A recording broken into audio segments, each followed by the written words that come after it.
आज सकाल सकाल ठाकुर पूजा सारी श्रीमद भगवत गीता टी पठन कली कहीं आज हूँ उत्पन्न एकादशी। तो एकादशी दिन जिते भगवत गीता पठन ठाकुर नाम नेले बहुत पुण्य फल मिलता है। गीता पठन कर सारी मो मोर जप करने आरंभ कली।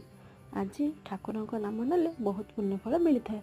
तो से आपण मैंने ठाकुर नाम केवे नहीं जातु। मो सहित थरुटे ठाकुर नाम नियंतु। हरे कृष्ण कृष्ण कृष्ण हरे हरे, हरे राम राम राम हरे हरे। ये भाव में 108 थर गोटे राउंड हुए। तो 16 राउंड पर कंप्लीट करा पड़ो। आठ जिते अधिक कले से आहरी बहुत भल होता है। तो यापर मुझे बाहर ठाकुर प्रसाद बनवाई। यापर गली मु प्रसाद बनवाई। तो सर्वप्रथम मुझे भाविली ठाकुर प्रसाद बनईदेवी, भोग लगेदेवी, तापर आउ सब कम करी। तो मैं देखो मुझे प्रसाद बनाऊँगी। आम प्रसाद थाली पूरा रेडी हो गलानी। मैं सब तैयार कर तो केमी निश्चय